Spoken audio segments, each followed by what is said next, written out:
course, the last time we were here, we spent a lot of time looking at that airport. So what happens this Thursday at 1:20 in the afternoon? Yeah, the one and the only essay for Private Pilot Ground School is due. Does anybody need a extra set of instructions? Can you take a picture of your essay draft? Yes, see me at break time. So everybody knows what to do for the essay. It's exactly the same as last time, except the research isn't worth so much. But otherwise, how you do the paper is the same. It's exactly the same. It's exactly the same. All right. Here's an interesting document. If you think you're going to go to college in August of next year, if you think you're going to go to college next year, Reedley College is having a seminar this Saturday in the Sociology building, the SOC building. I even put a map on the back side of where the SOC building is. I think they call it the Soc building. Yeah, I know. Don't ask me. It's English. It's not pronounced well. In any case, it's a whole 4 hours. You would want to take your parents with you, and they would want to bring their taxes from 2016, and the financial aid office is going to be there, and they're going to explain about applying for federal financial aid to start in August. And just to be really clear, the financial aid for August of 18, you need to start applying for it now. That started on October 2nd, I think. Okay, excellent, excellent. I just didn't want anybody to, because the longer you wait, the less likely you'll get free money. I'm going to say that again. The longer you wait, the less likely you'll be able to get free money. A grant is money the federal government gives you for free, and you don't have to pay it back. And you can. I've seen people get $2,900 in a semester.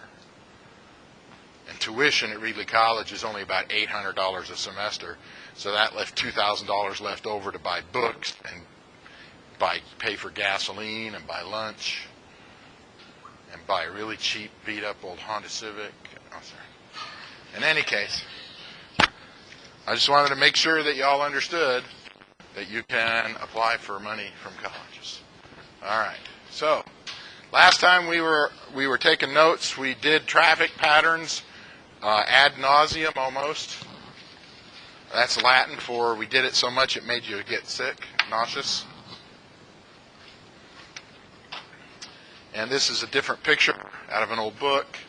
We've already talked about the fact that you climb and descend and blah, blah, blah. We don't really need to look at that. We talked about a lot of pieces of this, but I wanted to go over it all in one spot here. If you're coming into land at an airport that does not have a tower, it does not have a tower, like Reedley or Selma or Visalia Airport or Hanford Airport or Chandler Executive Airport. Fresno Chandler Airport is in Fresno, but it's on the far side of Fresno. It's on the west side of Fresno. It doesn't have a tower. There's also a little grass strip, an airport with a runway made out of grass. I mean, it's got dirt under the grass. They did grass onto something. It's grass that's growing. Sierra Sky Park, it's an airport that does not have a control tower. So any of these airports you were going to, this is the technique that you would use.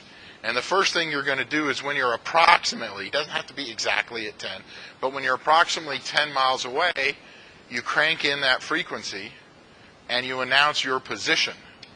And you would say something like, Reedley Airport or Reedley Traffic. Tomahawk 3435 Juliet is 10 miles south, landing. And then the last word you use is the name of the airport, Reedley. So the very first thing you say is Reedley Traffic, the very last thing you say is Reedley. So that anybody who's on that frequency, if they missed what airport you were talking about, you say it at the end. Remember, there's probably more than one airplane out there at another airport that's using the frequency. Like I think Hanford Airport is on 122.7, and so is Reedley. So if you're up there at 1,000 or 2,000 feet, and somebody's flying around Hanford, hearing it, but they're going to say Hanford at the beginning, and they're going to say Hanford at the end of all their transmissions. And of course, you and everybody at Reedley Airport are going to say Reedley at the beginning and Reedley at the end. I forgot to put that in here. So one thing I did forget to put in here, so I want you to add it to above and out, is listen to the AWOS. Listen to AWOS. AWOS. There's also ASOS, but we'll just go with AWOS. And effectively what we're going to do is we're going to listen to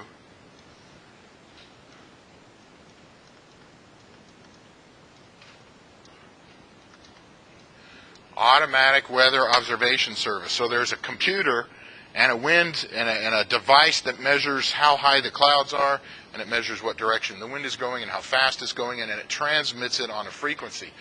A lot of little airports have these, a lot of little airports don't. But if there is one, then listen to it, and it'll tell you which way the wind is going, and so you can start thinking about what runway you're going to take off and land. Jonathan? Observation. Automated Weather Observation System. I can't remember what ASOS stands for. ASOS. I think it stands for avocado sauce. When I was paying my way through flying school, I worked at the Foster's Freeze in Reedley, and we sold fried taquitos. They were frozen, and they had these little plastic cups with avocado sauce in them. We didn't call it guacamole, although maybe it wasn't guacamole anyway. In any case, we called it avocado sauce, and we shortened it. We called it ASOS. Well, now there's an automated weather transmission system that's very similar to AWOS, and it's called ASOS, and everybody pronounces it ASOS. So every time anybody says that, I think of taquitos at Foster's Freeze. That's how I got my instrument rating and my commercial certificate, was working at Foster's Freeze. You had a question, Jonathan? Yeah. About avocado sauce? Well, the number one ingredient is fresh and ripe avocados.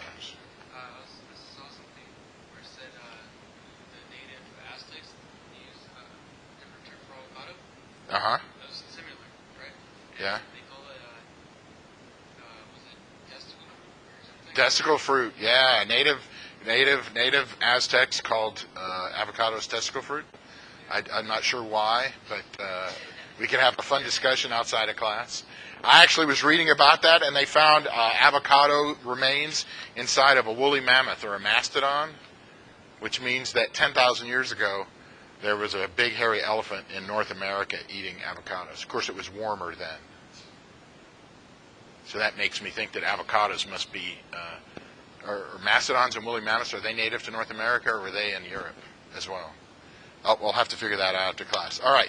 So you announce when you're about 10 miles out, and you announce again when you're about 5 miles out.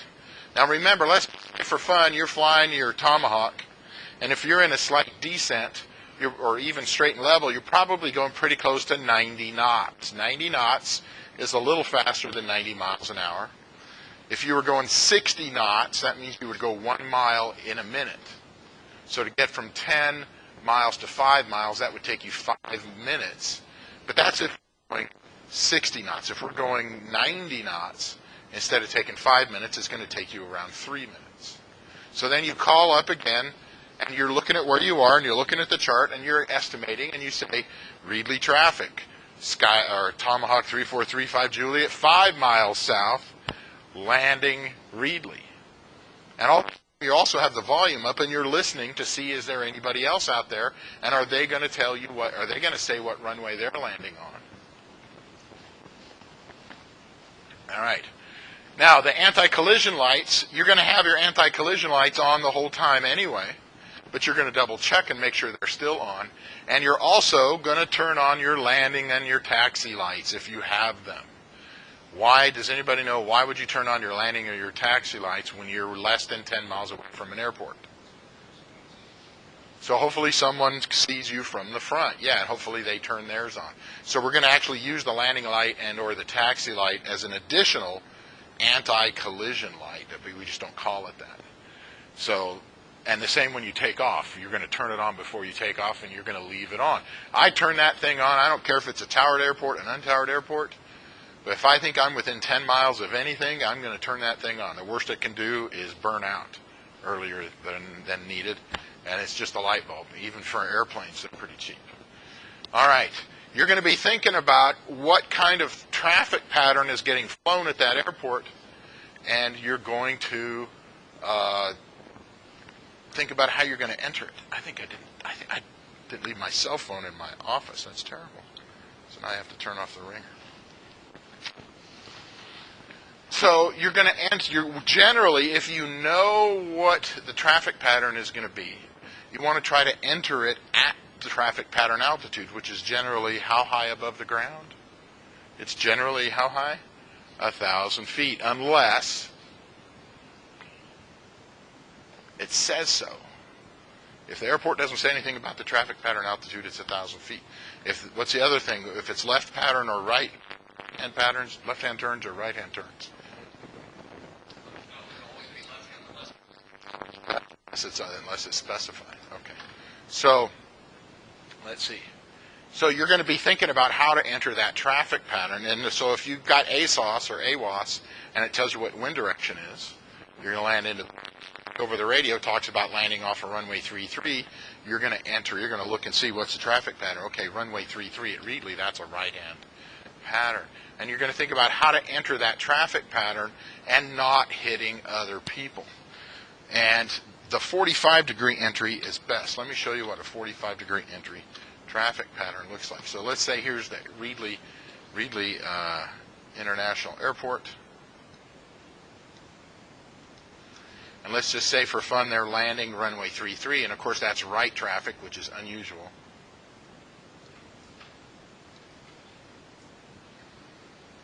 So here's the traffic pattern.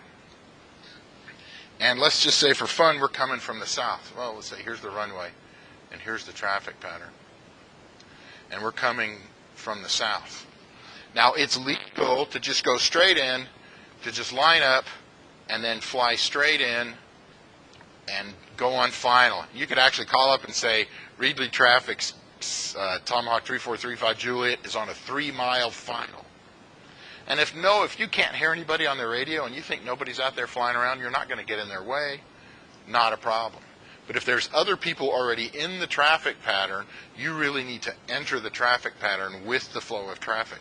So literally, if you decided that this is what it was going to be, you would want to get into the traffic pattern at a place where the FAA recommends. So the FAA recommends entering it on a 45. And when I say a 45, it would be approximately mid-field and at a 45-degree angle. So this angle right here is a 45-degree angle, and you're going to enter it right there. So you're going to skip the departure leg, you're going to skip the crosswind leg, you're going to skip about half of the downwind leg, but you're going to enter it, and this is literally now another leg. This is the 45. So that's the name of this leg, is the 45 leg. So if I was coming in here from the south and I heard that there was traffic out there, then what I would end up doing, I would have two choices. I could either fly out here and come back around and enter, and I would want to make sure that I was at least 2 nautical miles away from the airport. Or I could overfly the airport coming from the south. I could overfly the airport and be 500 to 1,000 feet above the traffic pattern altitude. Fly out here and then make a turn and come in. And after I get past the airport, then I start descending.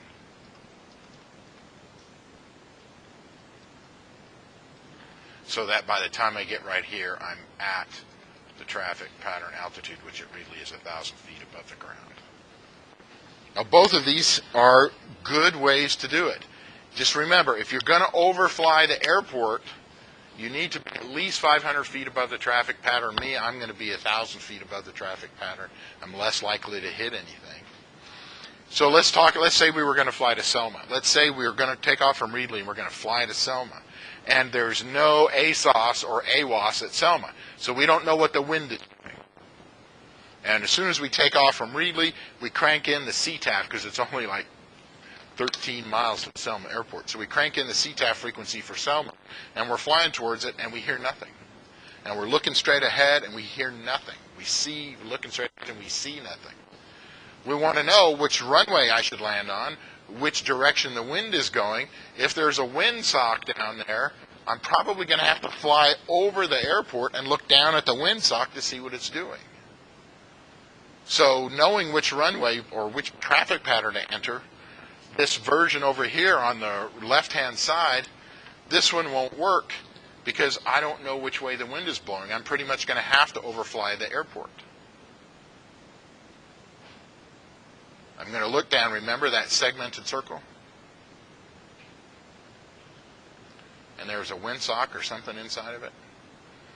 So as I fly over it, I'm going to go, aha. And now I'm going to fly away from the airport and come back in around and land. Now the problem at Reedley Airport is what is right over there? A what? There's a mountain. Yeah, Campbell Mountain's in the way. So I'd probably turn and I'd probably come up here and turn that way and try not to hit the mountain. And I'd make that sound when I was turning really sharp. You could also do, since there's ASOS, I'm probably going to do this one. Now the nice thing, if you come in here at a 45-degree angle right here, what's really great about this 45, and this is why the FAA recommends it, and this is what you're going to write down. The 45 entry to traffic pattern is preferred because looking out the window, you can see downwind, you can see base, you can see final, you can see the runway, you can see the departure, you can see crosswind, and you can see the rest of downwind. Or in other words, you can say on a 45, you have a good view of the entire traffic pattern. You have a good view of the entire traffic pattern before you enter it.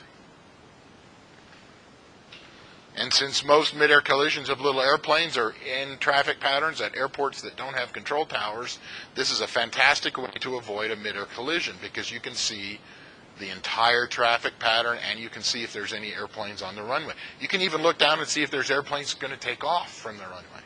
So you can see the entire traffic pattern. Now what you're going to want to do, by the time you're on this leg,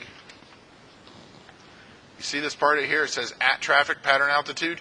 You want this last 30 seconds in here at the traffic pattern altitude so you can have a great view. You're not too high to be able to see where all the other airplanes are. You know, all the airplanes in the traffic pattern are ear altitude or lower, and you know where to look for them. Did I lose anybody there? How to come up on a towered airport? Let's see what I lost. Let's see, enter a traffic pattern altitude, a 45-degree entry is best, and we covered that. You have to assume that there's flying machines out there that are not using their radio. Under the Federal Aviation Regulations, you do not have to use a radio and talk on the radio and announce your position when you're flying at an uncontrolled airport, an airport that doesn't have a tower. Even if you have a radio, you don't even have to turn it on. You could also have an airplane that doesn't have a radio. So you have to make an assumption that there could be airplanes out there that aren't talking on the radio, or maybe they thought they're talking on the radio and they didn't turn their volume up, or they're on the wrong frequency. All right. And now what you're going to do is you're going to announce your position when you're on the 45, when you're on the downwind, when you're on base, your final, and then when you're clear of the runway. Yeah. Question, Jaron? What do you do if you have a plane? The procedures you fly are identical. Okay.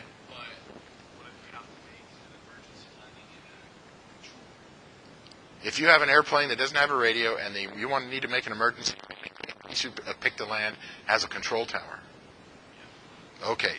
Land on the taxiway was number one. Number two, assume that the tower, unless you're in a purely fiberglass airplane, it's going to be difficult for the radar not to pick you up.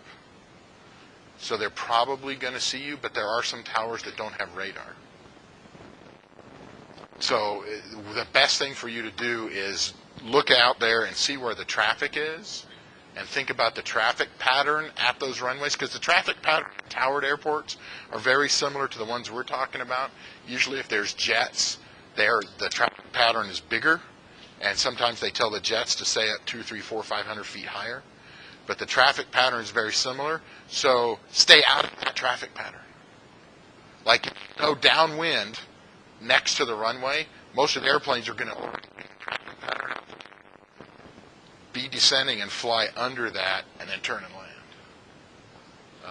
I've not read anything about it where here's the FAA recommended procedure to land an airplane with no radio at an airport that does have a tower. The trick is stay out where other airplanes are. And if you're in a light airplane, I personally would think it's safer to land on the taxiway. That if I look on it, I know nobody's going to try to land on top of me. So that's the problem. If I needed to land on the runway, I would be prepared to land on the runway, and before I slowed down, either get on a taxiway or literally allow the airplane to go off the taxiway into the grass in case nobody noticed what you were doing and they cleared somebody to land, and by the time they get on the ground, they can't go around and take off and miss you. So that my biggest concern is going to be collisions on other aircraft if the air traffic controller doesn't pick you up on radar. So me personally, taxiways are plenty wide for me. If they're 30 or 40 feet wide, I'm going to land on that taxiway. I'd rather go off the taxiway into the dirt and damage my airplane than land on the runway and get hit by another airplane. But that's just my personal preference, especially if it's a Boeing 747. That airplane will get hurt. Probably none of them will die, but I will probably die. And that's what I'm trying to avoid, is probable death. I guess I'm even trying to avoid improbable death. All right, so we're kind of using the reverse here.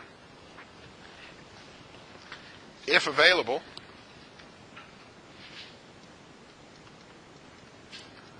listen to AWOS. See which way the wind is blowing.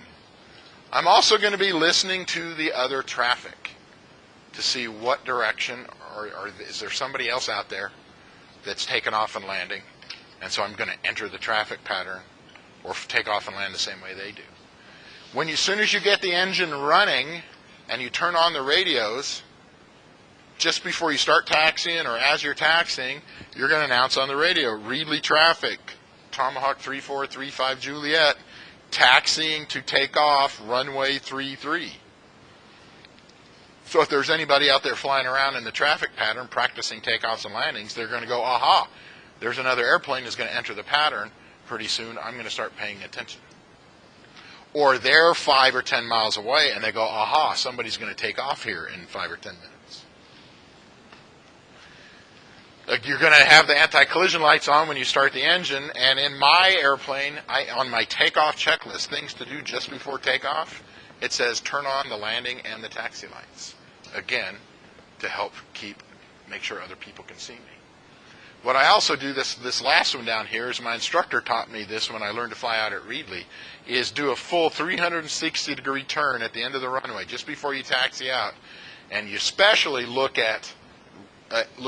up from the runway towards where airplanes would be coming into land. So you look at the final approach leg to see if anybody's there, but you look all the way around. You're looking in the traffic pattern to see if anybody's there, and you also look on the departure end of the runway. Maybe somebody's coming in to land in the wrong direction. So the last thing I do before I get on the runway is do this 360-degree turn, and I'm looking for traffic, and I announce my intention. Reedley traffic, 3435 Juliet is departing runway 33. And I'll say whether I'm going to go straight out or whether I'm making a left turn or a right turn. So anybody that's listening knows what I'm doing. Even though I'm still assuming that nobody else is listening to the radio. And I was reading the Aeronautical Information Manual about this. And effectively, you can make your turn after takeoff as soon as you think it's safe. I generally have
Okay, so here we go.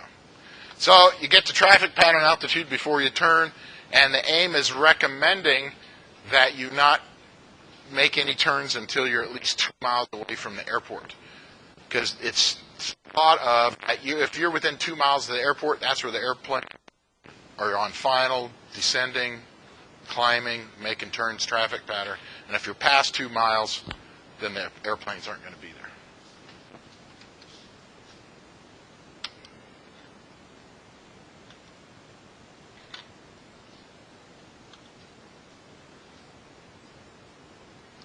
Okay, so where can you get data about the airport? Well, we've looked at the sectional charts. So we've looked at these before. We've had them out once or twice? Just once? I think we've had them out once. We're not going to look at them today. So you can look at them on charts, and I did put in a picture here. There's a whole bunch of sectionals in the United States. So for instance, each one of these rectangles is a sectional chart. Now you notice there's some purple ones. Those are charts that are on top of busy airports. Like you notice there's one on top of San Francisco, there's one on top of Los Angeles, and there's one on top of San Diego. Because the airspace is very congested, there's lots of airports, there's a lot of details, so they have special charts that are blown up on a larger scale so you can see it better. In any case, if you wanted to fly, so you'll notice in California, you're going to have at least 2 different sectional charts, and you'll notice it looks like you don't get, I don't know how far this chart comes out here, whether you get that corner of California or whether you got to buy the Las Vegas sectional or not. The downside is these are about $15 and they're only good for 6 months. And then they're 180 days, and then you got to get a new one. You also can look at, but there's not all the data you might need, so you might also look in a chart supplement. And these are little tiny printed booklets. They're about 6 or 8 inches tall and 4 inches wide and about a ½ inch thick. And here's the one in the Southwest. It's got all the airport data for all the airports in California, Nevada, Utah, Arizona, Colorado, and New Mexico. And then the third easy place, which is where we looked at a day or two ago, was you could look on the internet. You can also look on an iPad. And so here I'm throwing up an iPad picture, and here's the right-hand side, which has the sectional chart on it, and on an iPad, the little picture of the airplane. You can actually look like a jet or a little airplane or a helicopter. And this iPad has the synthetic vision called up on the other half of it, which is very, very nice. So this chart right here, if you have the subscription for your iPad app, it pays to have up-to-date charts. Questions, Aaron?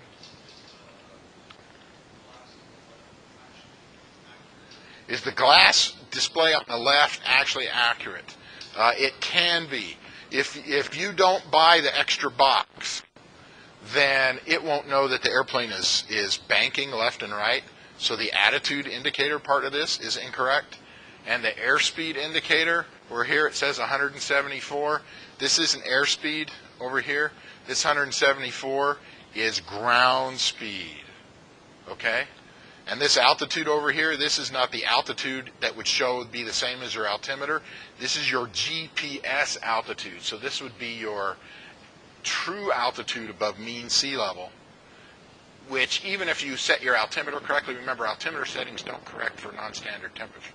So this might be off a little tiny bit. And this 114 degrees here, the magnetic heading that the airplane is pointing, this is the magnetic ground path that the GPS says you're following. So that's these 3 things are slightly different than what the 6-pack would say. Glass panel, you have real airspeed, real barometric altimeter, and real heading of the aircraft. So it's nice. If you have all the real stuff on the panel, now you can look down here and say, well, here's my ground speed, here's across the ground I'm traveling, even if the wind is blowing me.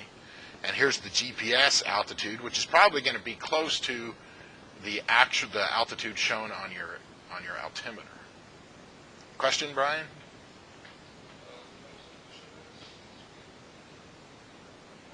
Yeah? Yeah, it's free. The question is the stuff I showed about Reedley Airport. So, AirNav, if I recall correctly, there's probably 20 different places to get it. AIRNAV. I don't know if it's .com or .org or .net. Here it is, airnav.com. And so it's going to ask for, I'm going to click on the airport tab up here in the upper left, and I could type in Reedley, or I could type in Oscar32, which is a 3-letter identifier. Click on the Get Airport Information button on the right, and here is Reedley Airport. And so like here is the sectional chart that Reedley Airport is on. Ta-da!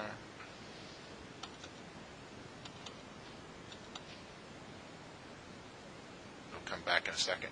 Surprise! I think we have that slow on the internet. Okay, so there's Reedley International Airport. So there's Reedley. That's the name of the airport. Oscar 32 is a 3-letter identifier. Here, let's zoom in a little more to see if it'll show it to me. It doesn't want to zoom in anymore. 386, that's the height of the airport above sea level. It's got an asterisk with an L, so that means it's pilot-controlled lighting. 33 means the runway is 3,300 feet long. 122.7 is the CTAF frequency. Let's see. Oh, sorry. The asterisk L is the type of lighting, and the circle with the C is pilot-controlled lighting. And RP stands for right-hand pattern, traffic pattern, if you're landing on runway 33. You can see this star on top of the airport symbol. That means that there's a rotating beacon that's turned on at night, or whenever the visibility, or when the weather is less than VFR. And since you see the picture of the runway inside of it, that means it's an asphalt runway. And the fact that it's magenta, kind of a reddish blue, that means that it does not have a control tower.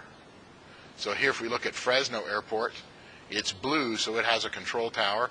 It has a little star, so that means it's got a rotating beacon. And it's got all the other frequencies over here, except instead of a CTAF, it says CT, control tower is 118.2.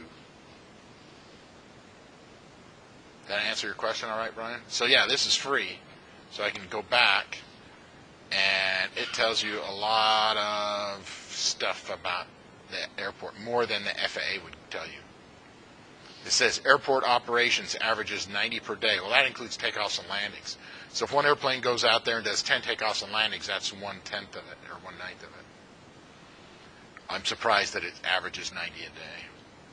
It says aircraft based on the field is 47. According to their data, there's 47 airplanes that get parked at the airport. That seems a little high, but maybe I just don't know how many hangars there are. Maybe there's 47 hangars. Well, there's probably 10 or 15 airplanes that are not inside the hangars.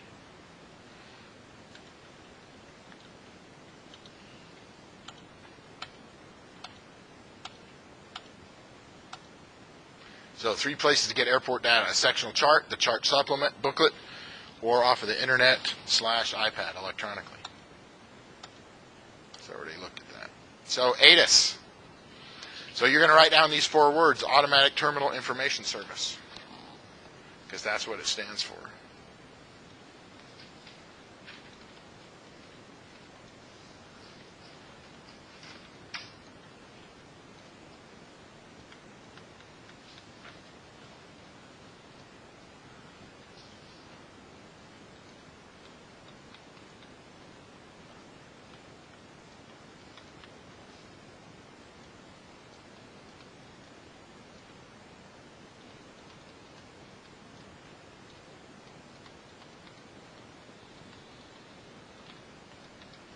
So Automatic Terminal Information Service, you usually say it. You don't say, oh, I'm going to listen to ATIS. Typically, people say, I'm going to listen to ATIS. So ATIS is a 4-letter abbreviation for Automatic Terminal Information Service. Automatic Terminal Information Service is a recorded message on a radio frequency. Most of the time, it's at an airport that has a tower. It's almost all the time. It's only at airports that have towers. I've never heard of an airport that had ATIS that didn't have a tower. The air traffic controller in the tower actually looks at some information and then talks into a microphone. A computer records it, and then it just plays this loop. Lasts about 25 or 30 seconds. In fact, I'll play you one here. What the heck? I'll play you one right now. Question, Jonathan?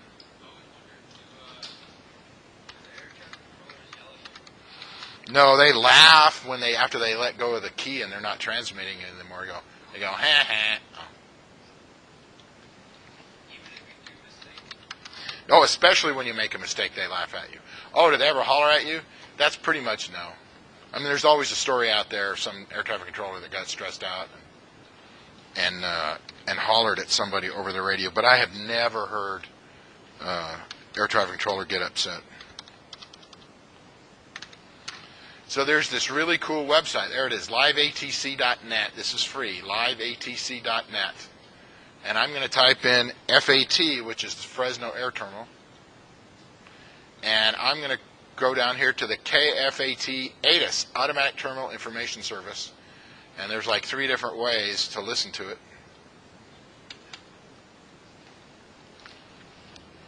So with any luck,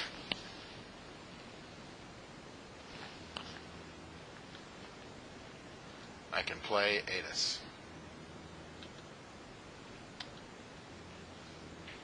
All right, it worked. Let's try my MP3 player.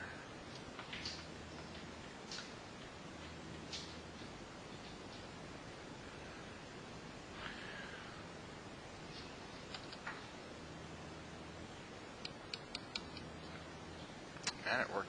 Here we go. Lima. President submitting information Lima 2053 Zulu observation. Wind calm, visibility 5 miles, haze, ceiling 18,000 overcast. Temperature 240.12, altimeter 2978. Landing and departing runway is 29er left and right. Like Dallas approach. Notice airman. Ground control, clearance to Rio frequency 121.7. Metering in effect for all aircraft to San Francisco. Jets to Los Angeles. Okay, so you don't have to write this down, but I'm going to try to write down what he's saying. There is a lot of static. President submitting information Lima 2053 Zulu observation. Wind calm, visibility 5 miles, haze, ceiling 18,000 overcast. Temperature 240.12, altimeter 2978. Landing and departing runway is 29er left and right. Like Dallas approach. Notice airman. Ground control, clearance to Rio frequency 121.7. Metering in effect for all aircraft to San Francisco. Jets to Los Angeles. Advise must contact you for information Lima. President submitting information Lima 2053 Zulu observation. Wind calm, visibility 5 miles, haze, ceiling 18,000 overcast. Temperature 240.12, altimeter 2978.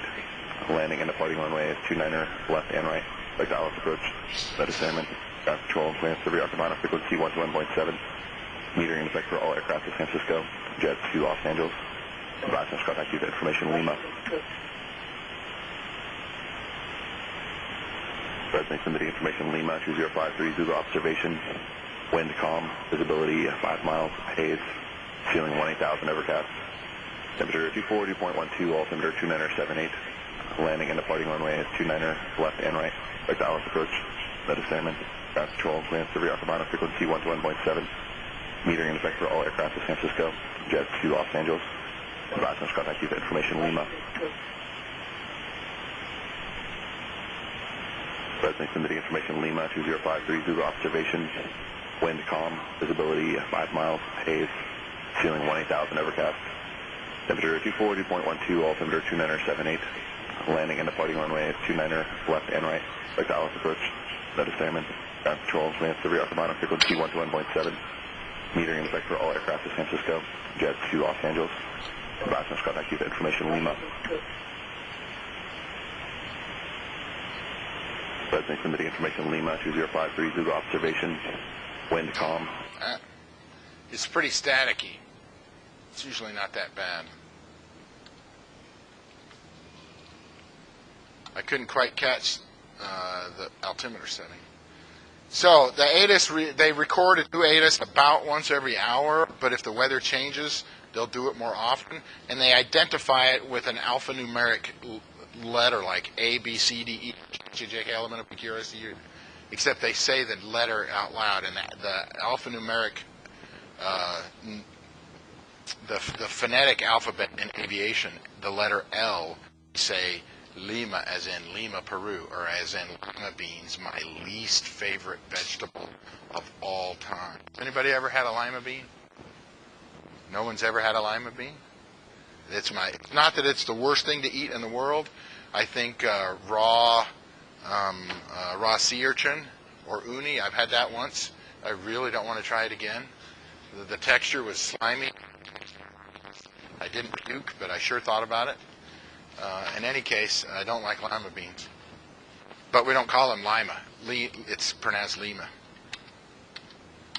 So the first thing they're going to say is the name of it, because when you call them up, you're going to say that you have information lima. That means they don't have to tell you what the temperature is. They don't have to tell you what runways are being used. They don't have to tell you the wind direction or the wind velocity. They don't have to tell you the altimeter setting, because you listened to this beforehand. So if I was going to fly into Fresno Yosemite International Airport, probably 20 miles out or more, I would tune in ATIS for this and start listening to it and picking out the information that I'm interested in. I'm going to set the altimeter, and I'm going to listen to what runways they're using. And it's kind of hard with this gentleman. He gives some details at the end, but I couldn't tell. About half of it, I didn't understand it, and about the other half, I knew didn't matter. They're going to give you the wind direction. They're going to give you what's the visibility and ceiling, 5 miles of haze, which also means smog. And they said 2,100 feet overcast, so they're saying there's 2,100 feet above ground level. He said the temperature, I think it was 74, but I couldn't catch what the dew point is. And then he said the altimeter, but I didn't catch the first 2 digits. He said they were landing runways 29 left and right, so I know what runways they're going to ask me to go to. And then any other data, like there's a crane off of the end of a certain runway, or some runway lights are out, or runway 2 was due to construction, something like that. I'll tell you what, I think that's enough for one day. So it's almost 14. We'll call it. Let's see. Let's see if it's 12 after 23, 28 after in the computer lab. 28 after. Question, Jonathan?